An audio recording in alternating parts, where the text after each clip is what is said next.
Okay, hello everyone. Today is Sunday, January 21st, 2024.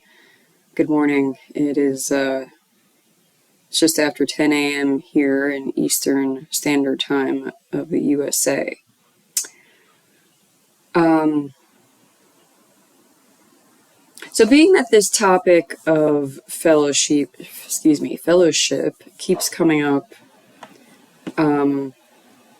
since, I don't know, yesterday or the last few days, I've been kind of pondering whether I should bring this up, and I feel led to now this morning after I just saw a video that I posted on the community page, and it was talking about how there is a lack of male friendship, and really these days in general, I think there's a lack of friendship, fellowship just in general for people. Loneliness has become, some would say, a demic of its own. It's become our norm, and that's kind of a byproduct of technology, so on and so forth, right? And it's no longer necessarily embarrassing to say that one has no friends because it's become so normal. I've seen so many people on YouTube talking about how they have no friends, they have no support system, yada, yada, yada, yada. And, especially in the church, that's really not God's design, don't forsake the gathering of the brethren.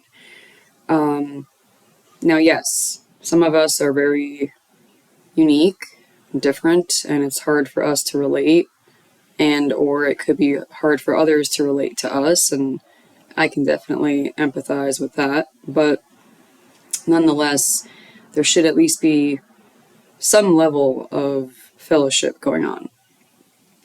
So anyway, I just wanted to bring something to people's attention, at least here in the USA. I don't know about other countries. There was someone that I was in communication with in Canada, and they were saying that they don't have this luxury, I guess, in Canada. So I don't know about other countries, but I know here in the USA, it may not be everywhere, but if you need a place to meet with people, I just wanted to bring this to your attention. You can go, there's two places that you could possibly meet at, that you could meet people at, if you don't live in a situation where it's conducive to having guests over and so forth, or you just want some more privacy. You can go to the public library. If you just go to their website, and you don't even need a library card, but you can go to the public library website and you can usually reserve what's called a study room for free. I think you have to type in some information, of course, your name and whatever. But you can reserve it. I think usually the maximum is like 2 hours at a time. And of course, they have certain hours of which you can reserve within, usually during the daytime, of course, And then the other place would be some coffee houses. Is that what you call them? Coffee house, coffee shop. Now, I do not condone drinking caffeine. There's even a spirit of caffeine, which is a subordinate spirit under the strong man of bondage. That's a whole separate topic. So I'm not condoning the drinking of caffeine or consuming of caffeine, but these coffee shops, some of them will have the same thing. They'll have little like study rooms, meeting rooms, gathering rooms, and you can rent them. There was one place I used to go in the Denver metropolis area. I think it was like the southern Denver metropolis area. I forget the name of the town now. But they had these little rooms and you could rent them. I think it was like $2. $2 per hour or $2 just per reservation, something like that. Some nominal fee. since Yahweh, Yeshua, our God, keeps emphasizing that we need to find our people now while we still can before, lock, down happens again. I just thought I would make this, make you aware of this option if you are trying to start some kind of fellowship circle of some sort. And I also was reminded there's another website called meetup.com. MEETUP, meetup.com. I used to go on there years ago, trying to find some kind of Christian fellowship. That was back when I was in like the Denver metropolis area, which trying to find like true Christians that were truly setting themselves apart in holiness from the world was just about impossible, because people were still drinking alcohol. People were still, it was more like a social club than it was a Christian gathering. But I digress. You could go on there if God is leading you to. You could start a group and see who shows up. I'm just going to leave it at that. I'm not going to get into.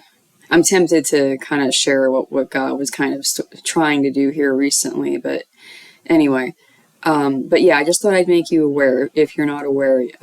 Before, while we still have our freedom, why not try to make some connections? Why not try to meet some people, make some connections, share the gospel?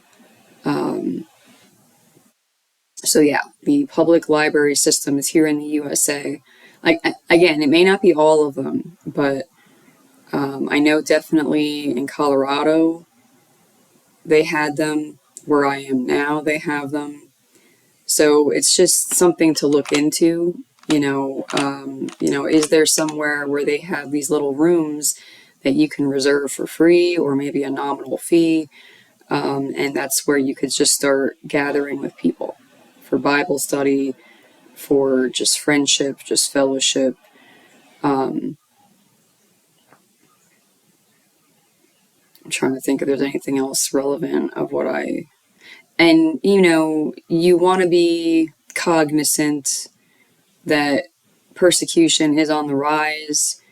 You want to be wise with how you steward that gathering. I wouldn't be too. Just be clever. Always confer with the Lord about what you're doing, whether it's His will and how exactly He wants you to carry it out, how exactly He wants you to steward it. I know here locally, if I were to try to do this, they ask you for the name of the group and they ask you for the name of the gathering of the meeting. And I immediately took that back to God in prayer, and I said, okay, God, if I were to form some kind of group here, what do you want the group called, and what do you want me to call the meetings, the actual gatherings, because I think they said that the group name would not be made public, but the meeting name would be made public. So something clever, which really you should go to God. Ask God what He wants it named, because He's brilliant, He's genius, He's clever. Something that will grab attention, but also at the same time be covert, like overtly covert. Something clever, So ask God, if you're going to do this, what does He want you to name it? What does He want the group named? What does He want the meetings named? Because it will show up on some public platform or whatever. And if you don't want to, go on meetup.com, there's all kinds of social media out there. If you're looking to meet people locally, there is a website called Nextdoor, at least here in the USA anyway. Nextdoor, Nextdoor, Nextdoor.com. It is run by Facebook, which I guess these days is called Meta or whatever. That's basically what it is. It's Facebook for like your local neighborhood. And, you could just start a group on there and then try to schedule some kind of gathering through that group. I will share this. When I lived in Colorado, which is a quote-unquote blue/liberal state, when I lived in the Denver metropolis area and I was on Nextdoor and I tried to share the truth, I tried to share the gospel on like the main public thread, ultimately what ended up happening was not only was I persecuted, reviled out the yazoo, but because people were so vicious, they kicked me off the platform. And so I had to create a new account with a different email address. And so I learned that if I'm going to be on there and I want to speak or type the truth or share the gospel or whatever, I need to do it as a private group. And so that's what I did. God led me. The next time I had a stable address, I created a new account in a new location. And what I did was he told me to go ahead and create a private group on there. This way, when I posted things, they would show up in the public thread, but they would show up as a post from a private group. And so people were significantly way less prone to respond or react. And so it's like I was still able to evangelize and advertise the group, but because it was a private group, people really don't take the time to go out of their way to I mean, it's not to say that they can't, but anyone could join the group.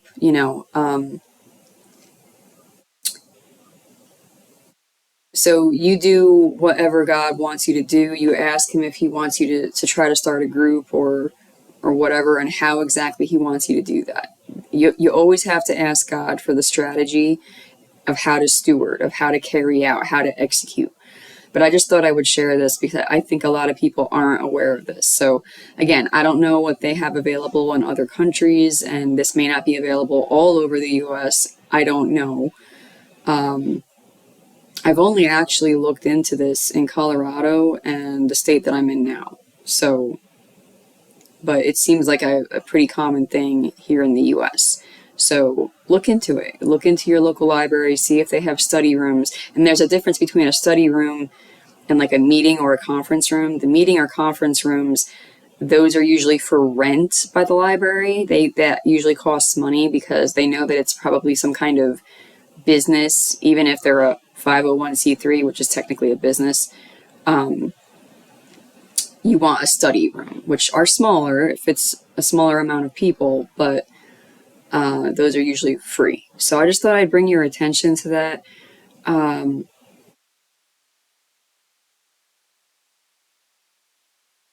Anything else you want me to say? Father God, Yahweh, Yeshua, Holy Spirit. I think I'm just going to leave it at that. So yeah, I just thought I'd bring your attention to these study rooms. And again, like I said, some of these coffee shops, they have little rooms like that too. You just have to look around, research, call around.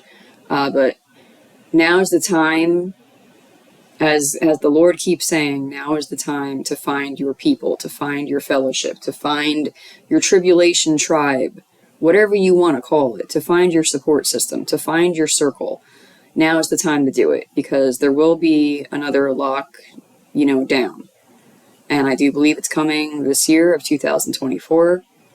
And I do believe we have a short amount of time left, maybe a few months, couple months, to do whatever we're going to do to prepare for that. So ask the Lord what he wants you to do regarding fellowship, regarding sharing the gospel, regarding meeting people, having a support system. What does he want you to do, if anything? And then ask him how he wants you to do it, how to execute.